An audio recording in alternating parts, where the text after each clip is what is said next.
보고 같이 반가운 마음으로 같이 예배드렸으면 좋겠습니다. 오늘 말씀은요. 갈라디아서 5장 16절에서 26절까지 말씀입니다.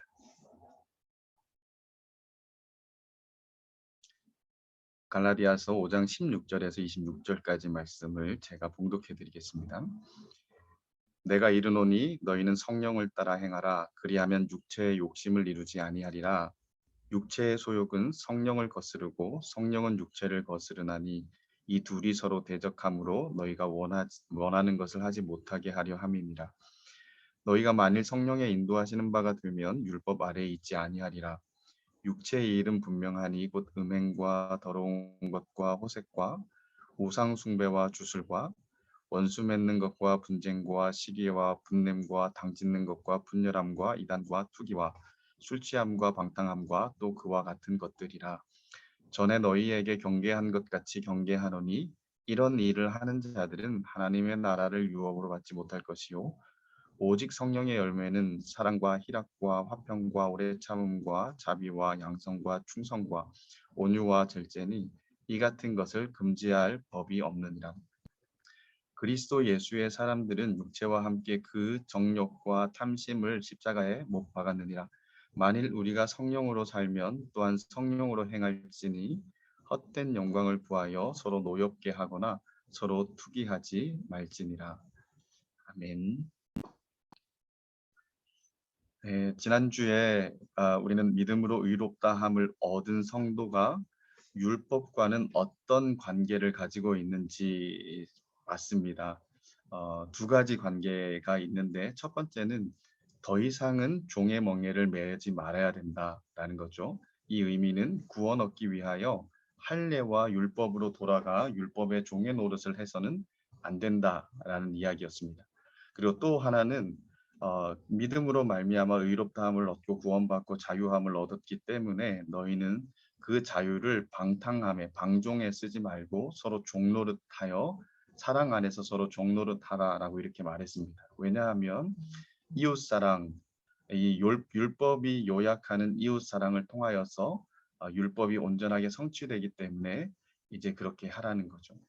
그래서 율법은 구원 얻는 데는 효력이 없다라고 성경은 가르칩니다.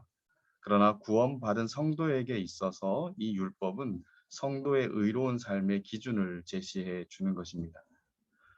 죄악된 본성은 절대로 율법을 이룰 수 없지만 그러나 성령을 받은 성도는 율법을 진실로 이룰 수 있다라고 성경은 말하는 거죠. 그래서 율법의 핵심이 뭐냐? 사랑인데 그 사랑을 이제 너희는 지어 성취할 수 있다. 왜? 자유인이기 때문에. 그래서 그 자유를 방종에 쓰지 않고 서로에게 종노릇하고 사랑 안에서 그렇게 할 때 이 율법은 온전하게 이루어질 수 있다라고 얘기를 합니다. 어떻게 이 율법이 온전하게 이루어질 수 있는가? 그게 이제 성령이 키라고 이제 말해줘요. 우리에게 주셨고 우리 안에 내주하시고 우리 안에 우리와 동행하시는 성령님이 계시기 때문에 성령의 안에서 성령을 통해서 이 율법이 이루어질 수 있다라고 말해주고 있죠. 자, 성령을 통해서 의롭게 되는 과정은 두 가지의 양상을 띱니다. 수동성과 능동성이 함께 요구가 되어지는데요. 우리 16절과 18절을 한번 보십시오. 16절을 보면 성령을 따라 행하라라고 이렇게 얘기를 하고 있어요. 성령을 따라 행하라. 그리고 18절을 보면 너희가 만일 성령의 인도하시는 바가 되면 이렇게 얘기를 하고 있습니다. 성령에 의거하는 삶은 두 가지 차원의 이제 요구가 있는데 하나는 성령의 인도하심을 받는 삶을 살아야 된다라는 거예요. 즉 거룩한 수동적인 태도를 가지고 살아야 된다라는 거고요. 또 이와 똑같이 성령을 따라 행해야 된다. 즉 거룩한 적극적인 태도를 가지고 살아야 된다라는 거예요. 수동적이면서도 능동적인 태도를 가지고 살 수 있는가? 이 두 개는 완전히 양립할 수 없고 대립하는 건데 어떻게 이게 대립하지 않고 양립된 삶이 가능한가라고 했을 때 하나님은 이것을 원하신다라는 거예요. 성령께서는 주도하시지만 그러나 홀로 하기를 원하지 않는다라는 거예요. 그리고 성령은 주도하시면서도 동시에 우리가 동참하여 이루시길 원하신다라는 거죠. 제가 여러 번 비유로 썼던 것 중에서 이런 비유를 좀 썼습니다. 하나님은 이스라엘에게 주권적으로 가나안 땅을 주시기로 선물로 주시기로 약속하셨어요. 그러나 선물로 주신다라고 약속한 후에 가나안 땅 앞에서는 어떻게 말하냐면 가서 피 흘리며 싸워 성취하라, 정복하라라고 이렇게 말씀하셨어요. 내가 피 흘리며 정복하는 것이 어떻게 선물이 될 수 있습니까? 라고 이렇게 불신하며 순종하지 않았으면 이스라엘 백성에게는 아무것도 일어나지 않았을 거예요. 근데 그들은 그 약속을 믿고 그리고 하나님의 명령에 순종하여서 요단강에 발을 디뎠을 때 요단강이 갈라졌고 여리고를 돌았을 때 여리고가 무너지는 일들이 있었다라는 거죠. 만약 그들이 어떠한 순종도 하지 않고 요단강을 건너라 했을 때 건널 생각도 안 하고 여리고를 돌라 했을 때 돌 생각도 하지 않았다면 절대로 그런 일이 일어나지 않았다라는 거예요. 그들은 적극적으로 순종했고 그 과정 속에서 요단강과 여리고가 갈라지고 무너지는 일들이 일어났다라는 거죠. 그래서 우리는 여리고 사건을 떠올렸을 때 이스라엘 백성이 열심히 돌아서 무너졌다라고 얘기를 하지 않습니다. 그들이 순종해서 성 주변을 명하신 대로 돌았지만 그게 원인이 아니었던 거죠. 그 순종 가운데 하나님께서 기적적으로 주권적으로 역사하셨다라는 사실들은 우리가 믿는 거죠. 즉 성령을 통한 성화의 삶은 이와 같다라는 거예요. 성령에 의해 인도되어지는 것, 즉 거룩한 수동적인 태도로 인도되어지는 것이 전부 다이지만 그런데 하나님은 아무것도 하지 않고 머물러 있기를 원하는 것이 아니라 주도적인 역사 안에서 우리의 자리를 만드시고 우리가 적극적으로 순종하는 가운데 그 일들을 이루기를 원하신다라는 것입니다. 그래서 오늘 본문에서도 성령을 따라 행해야 된다라는 것과 더불어서 성령에 인도되어야 된다라는 두 가지 차원을 한꺼번에 얘기를 하고 있는 거죠. 자, 이런 거룩한 수동성과 거룩한 능동성의 삶이 이루어지려고 하려면 일상의 삶 속에서 우리의 영혼 가운데 두 가지가 끊임없이 일어나야 되어야 가능하다라고 말할 수 있어요. 성령의 인도함을 받으려 그러면 뭐가 전제돼야 되냐면 우리는 끊임없이 성령에 민감해져야 된다라는 것입니다. 성령에 민감하지 않으면 성령의 인도를 받기가 어려운 거죠. 성령에 민감하고 성령의 주도권을 내어줘야 우리는 성령의 인도를 받을 수 있는데 성령에 무디고 전혀 아랑곳하지 않고 자기 자아를 가지고 살아간다면 절대로 성령에 인도되는 삶을 살아갈 수가 없다라는 겁니다. 그래서 가장 필요한 것은 이 성령에 대단히 민감해야 된다라는 거예요. 성령의 존재에 민감해야 되고 성령의 음성에 민감해야 되고 성령의 뜻에 민감해야 된다라는 겁니다. 철저히 성령을 인식해야 될 뿐만 아니라 내주하시는 성령님을 느끼고 또한 성령님께서 조명해 주시는 하나님의 말씀 속에서 성령의 뜻을 밝히 알아야 그 다음 일이 가능해진다라는 거죠. 그래서 우리는 성령에 내가 얼마나 민감한가 우리가 이 부분들을 생각해야 됩니다. 추천한 책은 아니지만 한 30년 전에 은사주의자 베니 힌이라는 사람이 쓴 책 제목이 있어요. 그 책 제목이 뭐냐면 안녕하세요 성령님이라는 거예요. 그러니까 늘 문안을 여쭙고 성령과 어떻게 하면 동행하는 삶을 살 것인가라는 은사주의적인 입장에서 쓴 책인데 근데 그 책의 내용보다는 우리가 실제로 그렇게 성령과 일상 속에서 친밀함을 형성하고 민감하게 느끼고 들으면서 지내야 거룩한 수동적인 삶과 거룩한 능동적인 삶이 가능해질 수가 있다는 겁니다.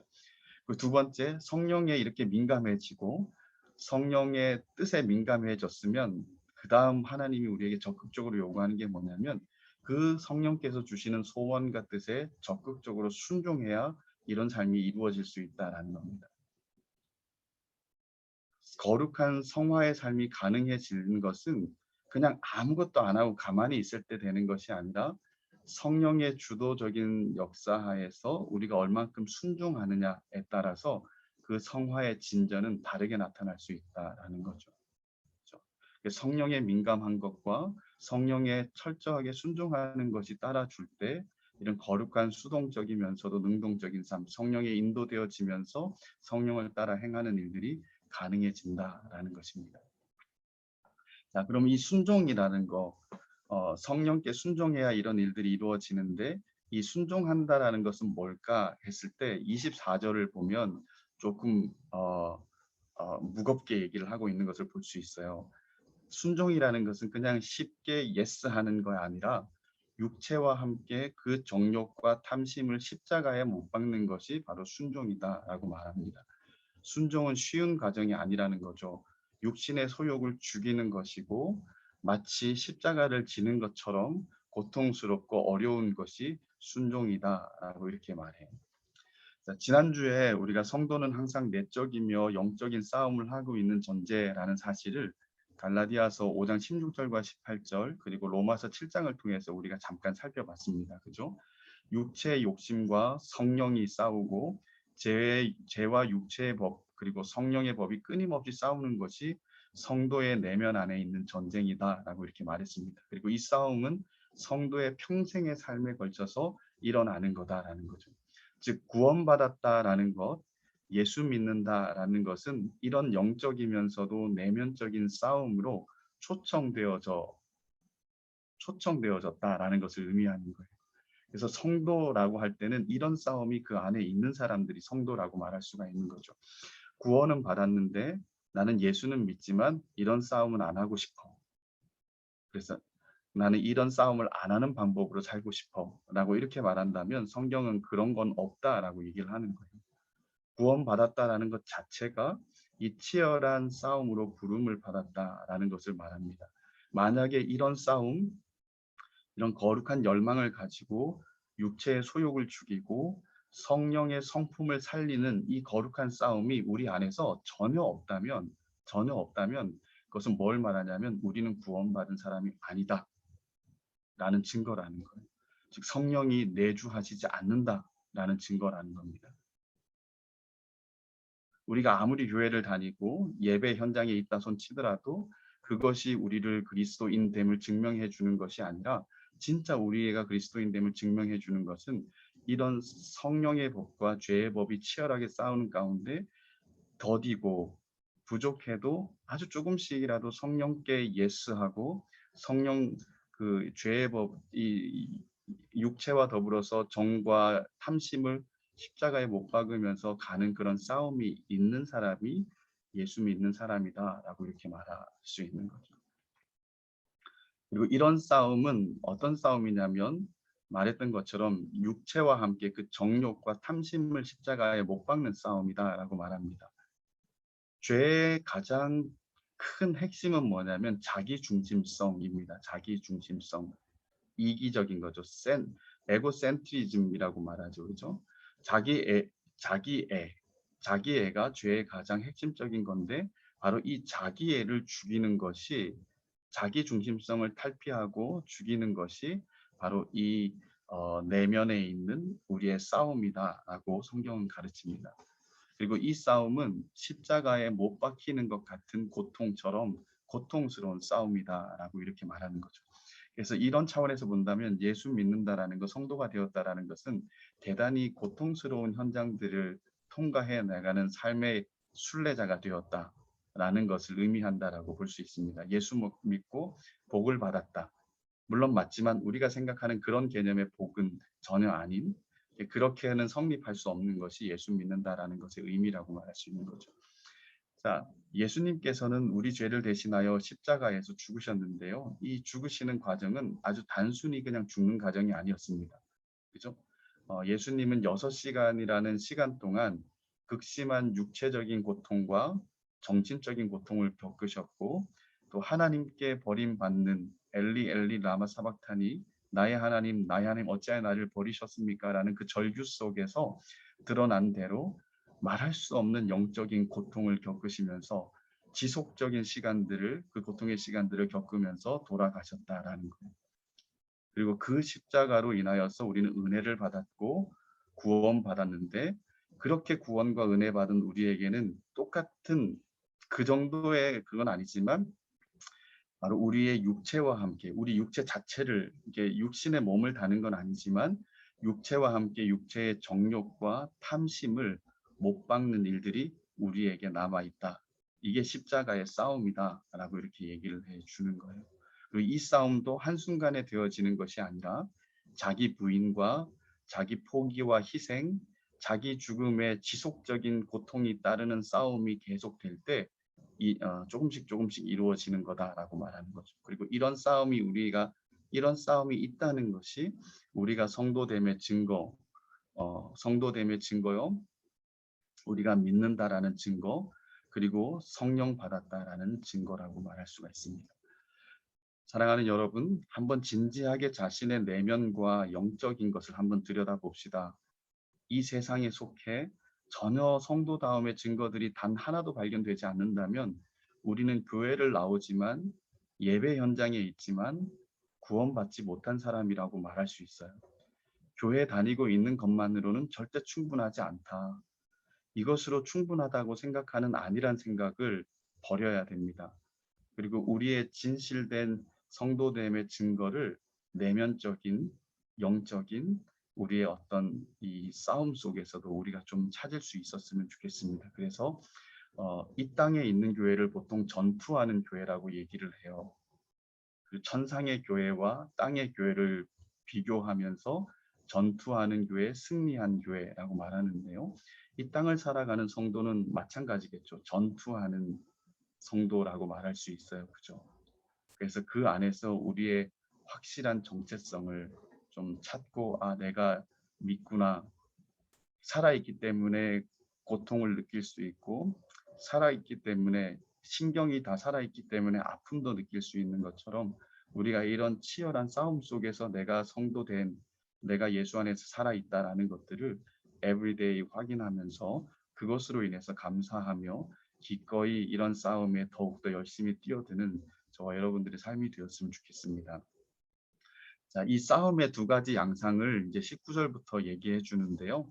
하나는 19절에서 21절까지 얘기를 해주고 또 하나는 22절에서 23절까지 얘기를 해주고 있습니다. 하나는 죽이는 일이고 하나는 살리는 일이라고 이렇게 말할 수 있어요. 그래서 청교도들은 이 죽이는 재죽임에 대한 이야기를 되게 많이 합니다. 이거를 이제 특별한 용어로 mortification이라고 이렇게 많이 쓰고요. 그리고 예수 안에서 살아난다라는 것을 vivification이라고 해서 특별한 용어들을 사용하여서 이 성도가 죽어야 되는 것과 살아야 되는 것에 대한 이야기를 많이 하고 있는데요. 오늘 본문에서는 성도가 어디에서 죽어야 되냐라고 했을 때 육체의 일들에서 죽어야 되고 어디에서 살아야 되냐? 성령의 열매에서 살아야 된다라고 이렇게 말하고 있습니다. 자, 그래서 19절에 보면 육체의 일들이 현저하게 나타나는 것, 육체의 일이라고 이렇게 기록되어 있고요. 그리고 22절과 23절에서는 성령의 열매라는 단어를 쓰고 있어요. 그래서 육체의 일과 성령의 일, 성령의 열매 이렇게 대조되고 있는데 재밌는 거는 육체의 일과 성령의 일이 대조되면 조금 더 매끄럽겠죠. 그죠? 우리가 느끼기에. 그런데 그렇게 하지 않고 육체의 일과 성령의 열매로 대조를 하고 있다라는 거고요. 또 문법적으로 엄밀하게 따져본다면 육체의 일은 복수입니다. 그리고 성령의 열매는 단수로 쓰여 있어요. 그래서 육체의 일들과 성령의 한 열매 이렇게 이제 대조되어 있다라고 볼 수가 있습니다. 자, 이미 육체의 소욕과 성령의 싸움이 있다라는 것은 16절과 18절에서 이미 밝혀졌어요. 그죠? 자, 육체의 소욕을 따라 행하면 어떤 일이 벌어지는가? 그게 19절과 21절인 거예요. 육체의 소욕을 따라 행하면 육체의 일들이 현저하게 나타난다. 그래서 육체의 일들은 육체의 소욕의 결과라고 볼 수가 있는 거예요. 그죠? 성령의 소욕을 따라 살면 어떤 일이 벌어지는가? 22절과 23절에 성령의 열매가 맺혀진다. 라고 이렇게 이야기를 하고 있습니다. 그래서 성도의 이 같은 영적 싸움의 두 가지 양상은 하나는 죽여야 되고 하나는 살려야 되는데 이 육체의 소욕은 죽이고 성령의 열매는 맺어야 된다라고 이렇게 이제 말하는 거죠. 근데 육체의 일들은 육체의 소욕의 결과다라고 말했을 때 육체의 소욕의 결과다라고 말했을 때 사실 육체의 일들 하나하나와 싸우는 것이 필요하지만 그보다 더 근원적인 싸움은 뭐냐면 그것들을 결과로 만들어내는 육체의 소욕과의 싸움이 더 근원적인 싸움이다라고 이렇게 말해주고 있어요. 그죠? 그래서 우리는 그 육체의 일들을 하나하나 점검하면서 싸워야 하는데 그런데 그것보다 더 우선된 싸움의 제1 현장은 어디냐면 그 일들을 만들어내는 우리의 각각의 내면이라는 거예요. 내면. 우리의 마음이라는 거죠. 그래서 보통 이제 신학자들은 이 마음을 영혼이 거하는 좌소라고 이렇게 말해요. 영혼이 거하는 좌소. 그래서 이 좌소에서 싸움이 일어나는데 이 싸움, 이 좌소에서, 이 내면에서의 싸움에서 육체의 정욕과 탐심을 십자가에 못 박는 치열한 싸움이 이 내면에서 먼저 일어나게 될 때 육체의 현저한 일들이 드러나지 않게 되는 거예요. 근데 이 싸움에 치열한 싸움에서 지게 되면 그 결과 육체의 소욕이 이기고 육체의 소욕의 결과로서 육체의 일들이 현저하게 나타날 수밖에 없다라는 거죠. 그래서 우리는 이 항목들이 되게 중요합니다. 항목들이 중요하지만 그런데 항목들보다 더 중요한 것은 우리 안에 이제 소욕의 싸움, 내면의 싸움이라고 이렇게 볼 수가 있는 거예요. 자, 반대로 성령의 열매를 맺기 위해서도 마찬가지입니다. 성령의 소욕을 따라 순종하고 행할 때 맺어진다라는 거죠.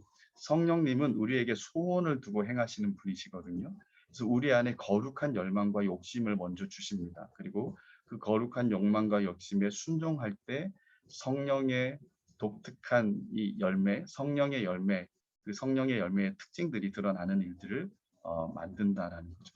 근데 여기에 성령의 열매를 9가지로 얘기를 하는 것이 아니라 한 가지로 얘기를 하고 있는 거예요. 왜? 단수로 쓰여 있으니까. 근데 9가지가 있지 않느냐라고 했을 때 성령의 열매는 한 가지인데 9가지의 특징들을 가지고 있다라고 이렇게 보는 것이 사실은 맞는 거죠. 자, 그래서 이 열매는 성품이라고 볼 수 있습니다. 한 인격 안에 드러나는 성품이고 그 성품이 9가지의 특징들로 드러나는 거라고 볼 수가 있죠. 그러나 이것이 절대 개별적이지 않고 조금 더 통합적이고 동시적으로 일어나는 거라고 볼 수가 있습니다.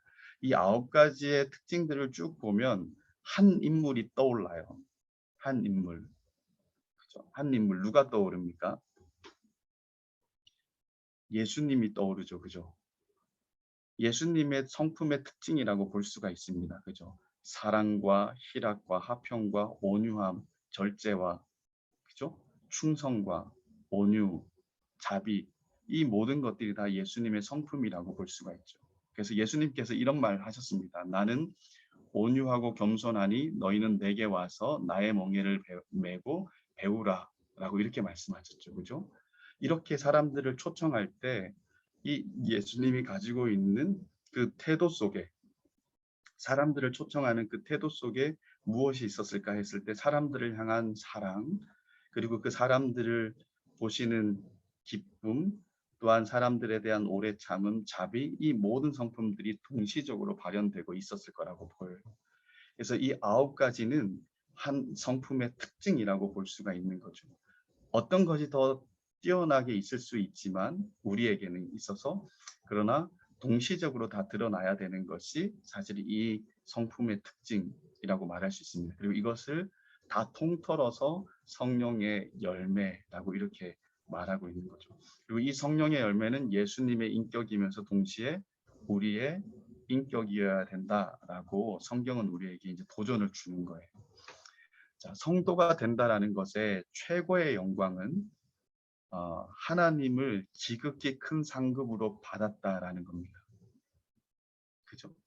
하나님을 지극히 큰 상급으로 받았는데 이와 더불어서 어떤 일이 벌어졌냐면 우리도 신의 아들들처럼 된다라는 겁니다. 그래서 로마서에서는 이런 말 합니다. 아들의 형상을 본받게 하기 위해서 우리를 선택하셨다. 얘기하고요. 갈라디아서 4장 우리가 살펴봤는데는 뭐라고 합니까? 갈라디아 교인들에게 내가 언성을 높여서라도 너희와 싸우는 이유는 너희 속에 그리스도의 형상을 이루기까지 내가 수고하기 위해서다라고 이렇게 말하잖아요. 그렇죠? 그래서 하나님이 우리를 선택한 최종적인 목적이 어디냐면 아들의 형상을 본받게 하고 우리로 하여금 아들의 형상을 이루게 하는 것이 하나님의 목적이에요. 아들의 형상을 이룬다라는 것은 어떤 의미를 가지고 있습니까? 오늘 본문에 따른다면 아들의 성품이 그대로 드러나게 하는. 지금 우리의 모습은 뭐가 많이 나고 부족하고 여전히 자기 사랑을 가지고 싸우고 투쟁하고 이런 일들을 끊임없이 하는 존재들이지만 그리고 이 과정 속에서 잘 안 돼도 예수님의 성품을 닮아가야 되는 그런 과정적인 존재지만 때가 되면 이것이 완벽하게 우리 안에 이루어지는 때가 있다라는 거예요. 그리스도의 형상을 담게 하는. 이게 인간이 성도가 되었다. 우리가 성도가 되었다라는 것의 최고의 궁극적인 영광 중 하나라고 이렇게 말할 수가 있어질 것 같아요. 그죠? 그래서 우리의 내면 안에서 성령께 순종하고 성령의 소욕에 순종하게 될 때 우리에게 일어나는 것은 뭐냐면 더뎌도 이 땅을 사는 동안 더뎌도 예수의 형상, 예수의 성품이 조금씩 이루어지는 것. 이것이 이 갈라디아서 5장이 말해주는 아주 중요한 부분이라고 생각합니다. 그래서 이런 성품을 어떻게 맺을 수 있는가? 오늘 본문을 가지고 말하면 육체의 욕심은 죽여야 하고 성령의 소욕은 살리고 순종할 때 이런 일들이 일어날 수 있다라고 이렇게 말하고 있는 거죠. 자, 육체의 소욕을 따라 현저하게 나타나는 육체의 일들에 대한 목록은 19절과 21절에서 많이 나열하고 있습니다. 그죠? 많이 나열하고 있는데 많이 나열됐지만 이게 전부는 아닙니다. 그죠? 그래서 우리가 이 나열된 목록들을 읽으면서 두 가지 착각에 빠지면 안 됩니다. 첫 번째 착각은 뭐냐면 이거 나하고는 별로 상관이 없는 것 같아. 술 취함과 방탕, 원수 맺는 거, 분쟁, 시기, 분냄, 당짓는 거, 호색, 우상 숭배, 주술, 더러운 것, 음행, 이거 나하고는 별로 상관이 없는 것 같다라고 생각해서는 절대 안 된다는 것입니다. 본성의 문제로 더 들어가다 보면 우리 모두에게 뿌리 깊게 해당되고 있다. 그 본질이 여기에 우리가 너무 많이 노출되어 있다는 것들을 우리가 분명하게 인식해야 된다는 거고요. 또 하나는 이 목록들이 전부다라고 생각해서는 안 된다는 겁니다. 여기에 포함되지 않은 현저한 육체의 일들도 너무 많다라는 거죠. 아주 비건하게 예를 든다면 물질과 돈, 가치에 대한 것도 마찬가지라고 볼 수 있죠. 말세 때가 되면 돈을 사랑한다. 그리고 돈을 사랑하는 것이 일만하게 뿌리다라고 이런 이야기를 하잖아요. 그죠?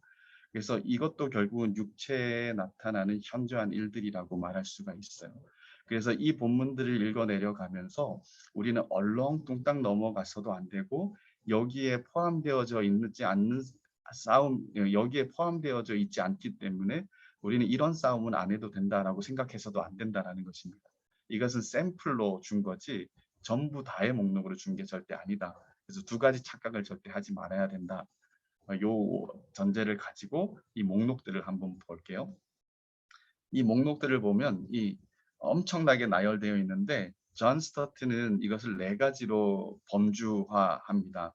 그래서 첫 번째는 성적인 것들, 두 번째는 종교적인 것들, 세 번째는 사회적인 것들, 네 번째는 술과 관련된 것들. 그래서 이제 성적인 것들은 음행, 더러운 것, 호색. 음행은 간음, 정상적인 성관계를 벗어나는 모든 성행위를 음행이라고 얘기를 하고요. 더러운 것은 생각에서조차도 품는 것들. 여자를 보고 음심을 품는 자는 간음한 자다라고 말씀하셨던 예수님의 말씀처럼 그런 것도 더러운 것이 들어갈 수 있고요. 호색은 색을 좋아하는 거죠. 그죠? 그래서 이걸 이제 어제 제가 다 이렇게 목자님들을 통해서 이 목록표를 제가 4개 이렇게 대조하면서 표를 만들어서 여러분들에게 보내줬을 텐데 한번 그걸 참고해서 나중에 꼼꼼히 한번 보십시오. 이 호색은 sexual desiring 정도로 보면 될 것 같아요. 아주 이렇게 거기에만 빠져 있어서 부끄러움 없이 그것만 생각하고 가는 사람을 호색이라고 말할 수가 있죠.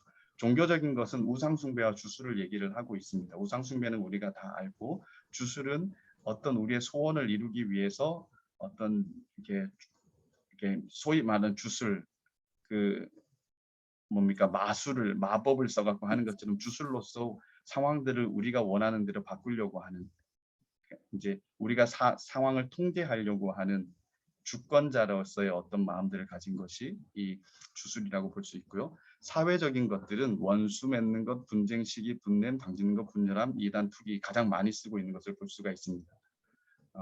이런 하나하나를 우리가 꼼꼼하게 다루면서 우리에게 나타나는 육체의 일들, 죄악들이 어떤 것인지 살피고 인식하고 발견해야 싸움을 시작할 수가 있습니다. 그래서 이런 것들을 대충 넘겨서는 안 되는 거예요. 그죠?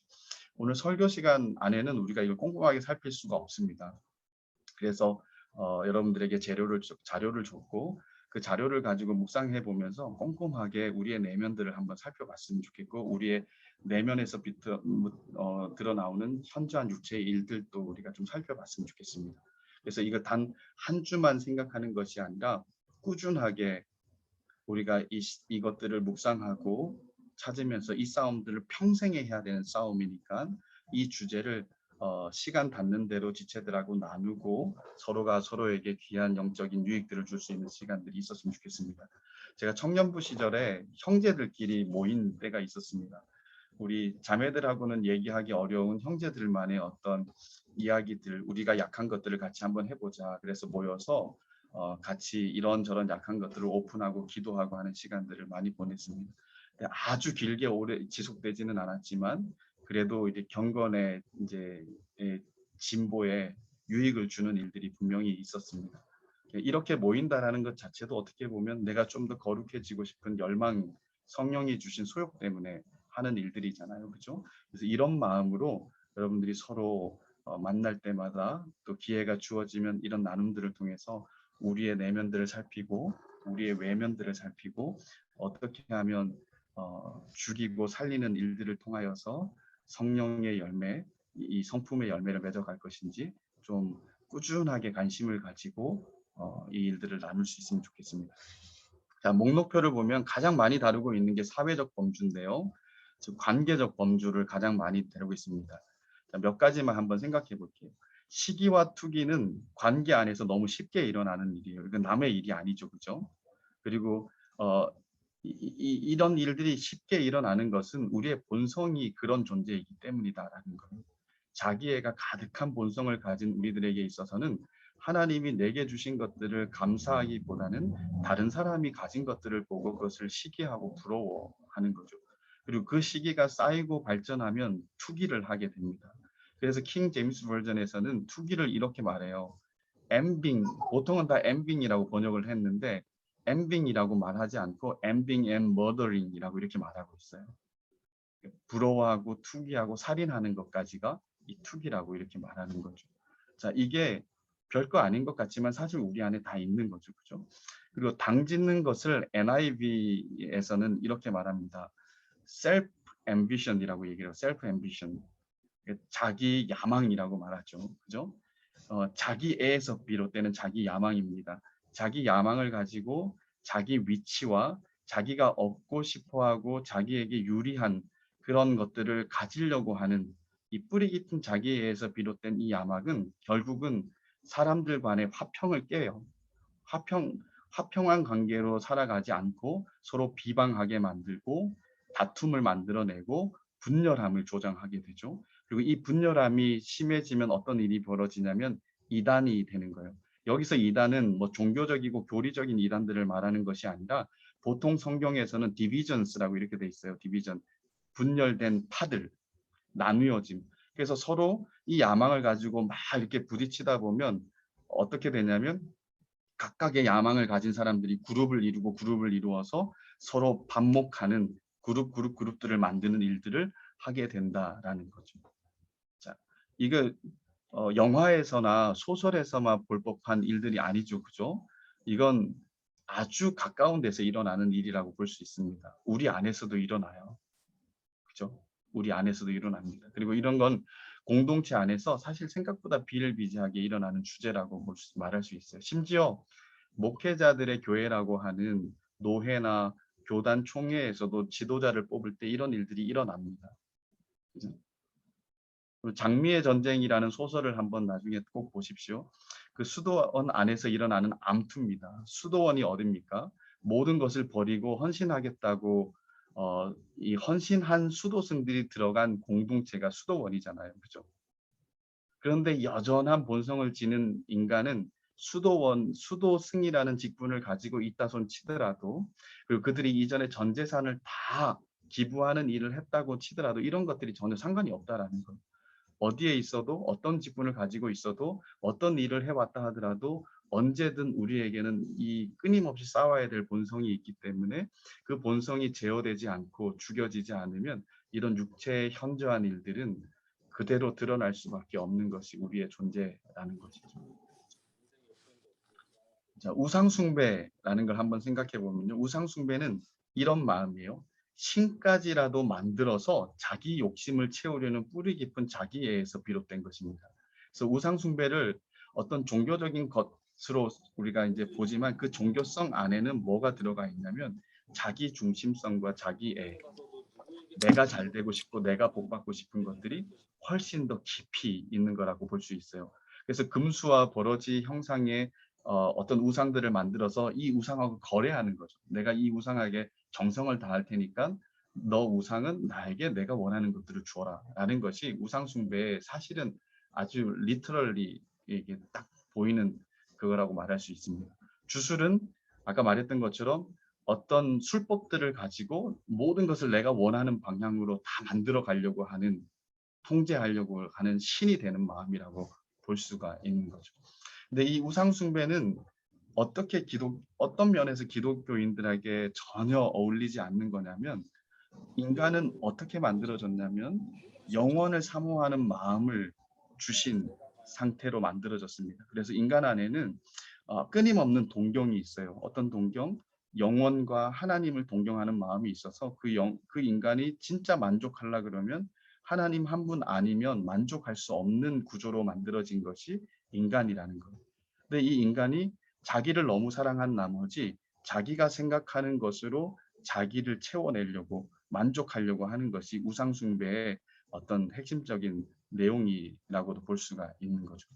그래서 우리는 하나님으로 만족합니다라고 고백하지 않고 오히려 나는 다른 것이 있어야 만족하고 이런 것들이 있어야 됩니다. 이런 것들이 없으면 나는 불행합니다라고 하는 것이 전부 다 우상숭배의 한 면이라고 볼 수가 있는 거죠. 제가 처음 우리 청년 이부 공동체에 왔을 때 한 2~3개월 지났을 때였는데요. 한 지체가 이런 말을 했습니다. 우리 공동체에는 반포이즘이 있다라는 얘기를 하더라고요. 반포이즘. 그게 뭔 말이냐? 신조어를 만들어내 갖고 뭔 말이냐 했더니 강남 반포만의 특징이 독특하게 드러나는 공동체라는 거. 그 지체는 사실 되게 잘 섬기는 지체였고요. 공동체에 잘 적응해서 누구보다도 핵심의 인싸라고 말할 수 있는 지체였는데도, 근데 그 지체가 말하는 것은 정말 이 공동체에 적응하기 힘든 것이 바로 이 반포이즘이다라는 거예요. 그래서 그 내용을 이렇게 이제 뜯어보면 이런 거예요.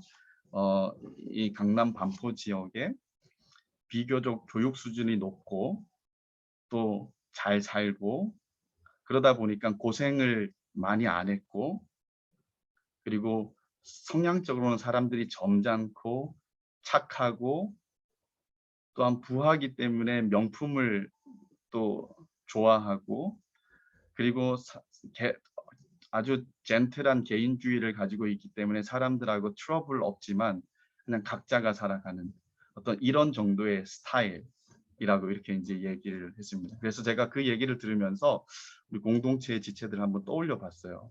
지금도 떠올려 보는데요. 누가 있는지 모르겠어요. 그러기에 귀족 스타일의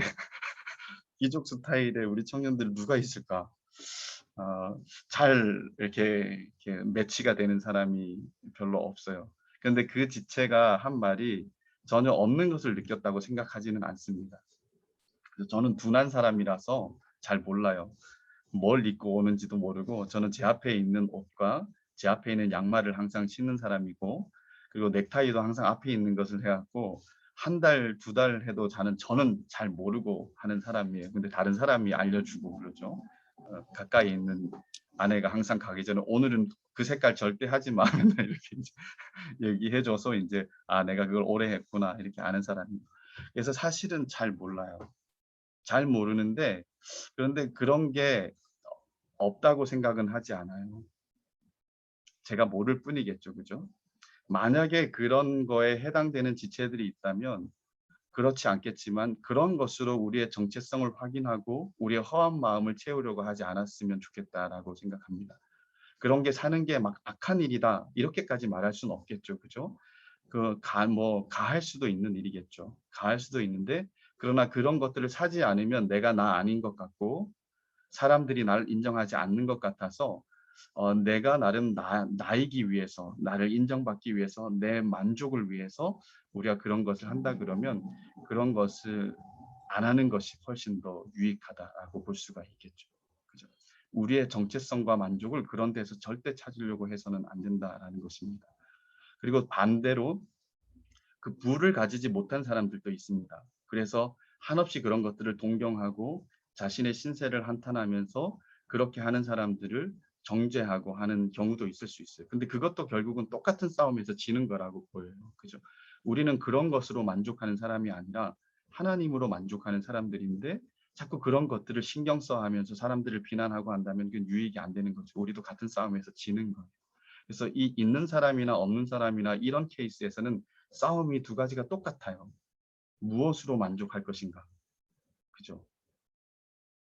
어, 없어서 불평하고 있어서 만족하고 이런 것들이 아니라 오직 있으나 없으나 하나님으로 만족하는 것. 이것이 사실은 우상 숭배가 아닌 참되게 하나님 한 분을 신뢰하면서 사는 성도의 삶, 이런 내면적인 싸움에서 우상 숭배를 극복하는 삶이라고 말할 수가 있겠죠. 그렇죠? 그래서 우리는 정체성을 하나님께 두고 우리에게 주신 물질들을 엉뚱한데 우리의 만족과 우리 됨을 확인하고 과시하려고 하는 것이 아니라 할 수만 있다면 하나님의 뜻에 따라서 그것들을 사용하고 플로잉하고 하는 일들이 있었으면 좋겠어요. 제가 우리 공동체에 되게 감사한 건 뭐냐면 필요에 따라서 우리가 잘 그렇게 많이 얘기는 안 했던 것 같은데 필요에 따라서 어떤 것들을 해야 되겠습니다라고 했을 때는 물질적인 것들에 있어서 되게 마음을 잘 모아준다라는 거예요. 작년에도 쪽방촌 두 군데를 연달아 했었는데 두 번째 쪽방촌을 이제 이렇게 좀 해줄 수 있냐라는 이야기를 들었을 때 바로 한 주 전에 했는데 이게 뭐일까라는 생각을 했는데 첫 번째랑 거의 똑같이 진짜 한 주 만에 다 모이더라고요. 그래서 우리 지체들이 가지고 있는 그런 부분들은 참 귀한 마음이다라는 생각들이 좀 많이 들어요. 그죠? 그리고 우리 안에 약하고 우리 바깥에 약한 사람들에서 오히려 흘려주면서 돈과 물질에 대한 가치들을 좀 우리가 생각하는 공동체. 그래서 이런 것들을 손에 놔도 이것들이 있고 없고에 내가 만족함에 영향을 받는 것이 아니다. 나는 이런 것이 있고 없고 상관없이 나는 하나님만으로 만족한다라는 것들을 그런 것들을 놓아서 흘려보내면서 더 절실하게 확인하며 가는 저와 여러분들이 되었으면 좋겠습니다. 제가 참 좋아하는 그 현하고 이제 정혜영 이야기 한두 번 했었잖아요. 그죠? 어, 자기들이 집을 사려고 그렇게 많은 돈을 모아놨다가 집을 사기 직전에 캄보디아 가서 그 열악한 상황들에 있는 아이들을 보고 그 교육도 받지 못한 아이들을 보면서 내가 이렇게 해서 집을 사서 안정감을 누리면서 편안하게 사는 것보다 이 물질들이 플로잉 되어져서 그 아이들이 삶이 개선되어지고 교육을 받는 것 이것이 훨씬 더 가치롭다라고 생각한 거죠. 그래서 물질에서 내 안전을 찾지 않았다라는 거예요. 왜? 그게 진짜 하나님 믿는 사람들의 어떤 마음이지 않을까라는 생각들이 듭니다. 우리가 정도의 차이는 있겠지만 항상 이런 본질들을 좀 잊지 않고 우리가 계속 했으면 좋겠고요. 그리고 우리 주변에 또 외부적이든 바깥이든 이런 것들을 위해 좀 흘려보낼 수 있는 우리 사람들이 되었으면 좋겠습니다. 우리 선교사 지망생들이 꽤 있습니다. 이제 선교사님이 된 사람도 있습니다. 그죠? 그리고 우리 신학생들도 있어요. 그 신학생 중에서 요즘은 참 부한 신학생들도 많더라고요. 그런데 또 가난한 신학생들도 있습니다. 그래서 두루두루 돌아보면서 참 주변들을 살피고 영혼들을 살필 수 있는 그 물질과 이런 쓰는 것에서도 그럴 수 있는 우리 공동체가 되었으면 좋겠다라는 생각이 들어요. 자, 이런 뭐 하나하나를 다 따져보지는 못하니까 여러분들이 한번 보시고요. 21절을 한번 보십시오. 21절을 보면 이 목록들을 다 나열한 후에 이런 일을 하는 자들은 하나님 나라를 유업으로 받지 못한다라고 이렇게 말합니다. 이건 겁방용 멘트가 아닙니다. 니들 이거 하면 절대 내가 유업을 안 줄 거야. 이런 겁방용 멘트가 아닙니다. 또한 우리의 행위에 따라서 하나님 나라를 유업으로 받을 수도 있고 받을 수 없기도 하다라는 것을 얘기하려고 하는 행위 구원을 말하는 것도 아니에요. 이 말의 뜻은 이런 거예요. 이런 일을 하는 자에서 이 하는이라는 말은 현재 시제로 쓰이고 있는데요. 당시 이 헬라어를 코인의 헬라어라고 말했는데 이 헬라의 문법적인 독특한 특징이 있어요. 그게 뭐냐면 현재 시제는 반복적이고 습관적인 행동들을 나타낼 때 주로 쓰였고요. 과거 시제는 단 한 번의 행위, 단 한 번의 행위로 나타낼 때 쓰였다라는 거예요. 즉 이런 일을 하는 자라는 말은 뭐냐면 이런 일을 하고 또 하는 자들, 습관적이면서도 반복적이고 어떤 내면적인 고통과 싸움도 하지 않고 그냥 이런 것들이 좋아서 막 달려가면서 하는 사람들, 이런 사람들을 얘기를 하는 거죠. 그래서 이런 사람들은 결국 어떤 사람이냐면 성령을 받지 않은 사람인 거예요. 다른 말로 하면 구원받은 적이 없는 사람이다라는 거예요. 즉 그들은 그들의 삶의 행동을 통하여서 열매를 통하여서 하나님 나라를 유업으로 받지 못한 사람이다라는 것을 드러낸다라는 의미라고 말할 수가 있는 거죠. 그래서 이런 항목들이 전혀 없어야 구원을 받는다 이런 말을 하는 게 아니에요. 그죠? 이런 항목들과 끈질기게 싸움하는 싸움의 실체가 우리 안에 있느냐라는 거. 그래서 우리는 이런 것들과 끈질기게 싸워야 됩니다. 계속 우리 안에 발견되는 죄의 뿌리들을 십자가에 못 박는 행위를 해야 되는 거예요. 쉽지 않겠죠. 그러나 끊임없이 죽는 싸움을 해야 된다는 거예요. 이 싸움이 우리가 하나님 나라를 유업으로 받았다라는 증거이기 때문에 이 싸움이 우리가 구원받았다라는 것의 증거이기 때문에 그죠? 우리가 살아있다라는 것의 증거이기 때문에 우리는 이런 싸움을 싸울 수밖에 없는 사람이다. 사랑하는 우리 여러분, 여러분 안에 이런 싸움이 있습니까? 요즘은 어떤 것으로 싸우고 있습니까?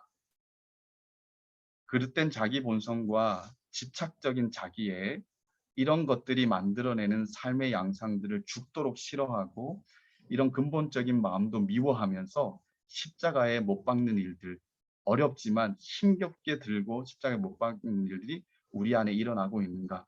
또 반대로 또한 그리스도를 닮고 싶은 열망, 그리스도의 성품과 형상을 닮고 싶은 열망이 우리 안에 있는가? 그래서 성령의 열매를 말하는 것들, 그 성령의 열매라는 것이 우리 안에 잘 이렇게 스며들어서 우리 인격에 배어 나오게끔 하고 싶은 그런 욕심이 있는가? 그렇죠? 22절과 23절에는 이 성령의 열매의 특징들을 나열하고 있습니다. 사랑, 희락, 화평, 오래 참음, 자비, 양선, 충성, 온유, 절제. 그죠? 그래서 하나님을 대할 때나 사람들을 대할 때 이렇게 예수 냄새 짙은 사람으로 드러나고 싶은 욕망과 열망들이 우리에게 있는가?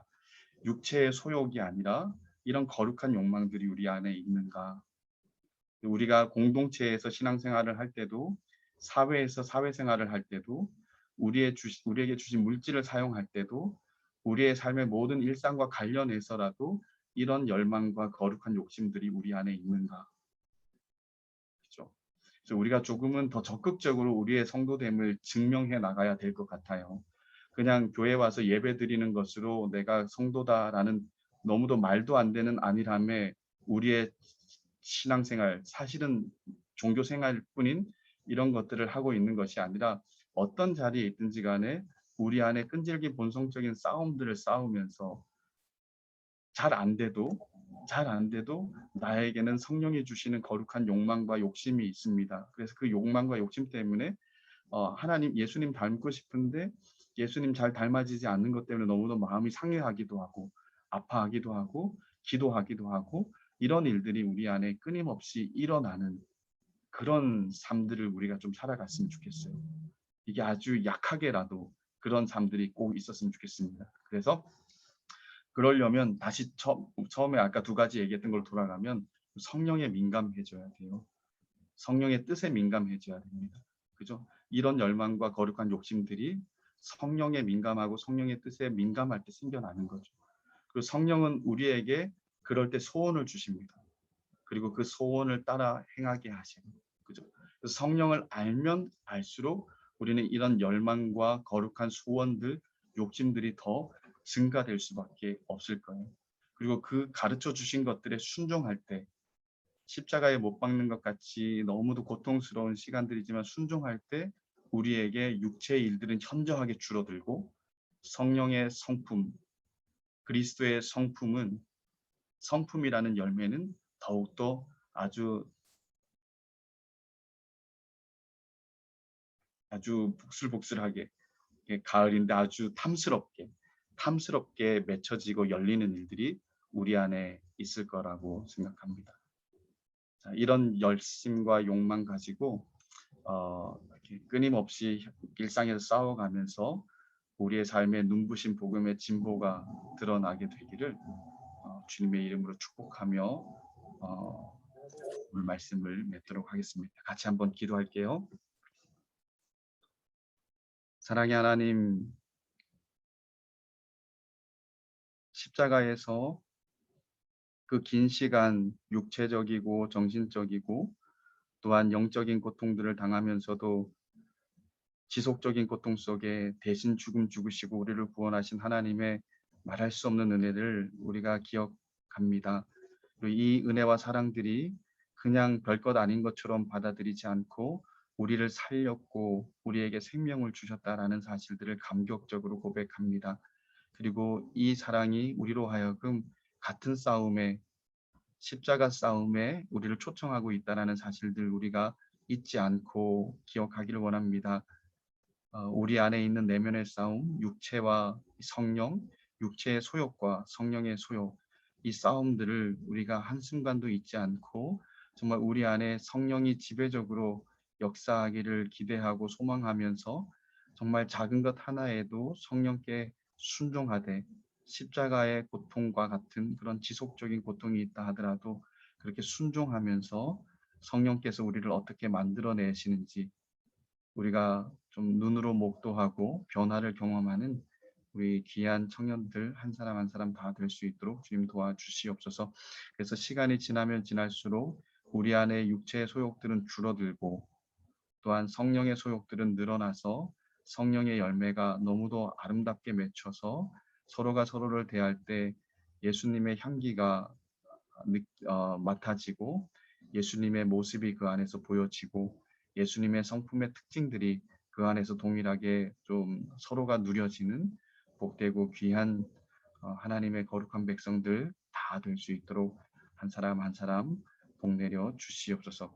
주님께 모든 것들을 맡기며 구주 예수님의 이름으로 기도드립니다. 아멘. 네, 코이노니아 진행하도록 하겠습니다.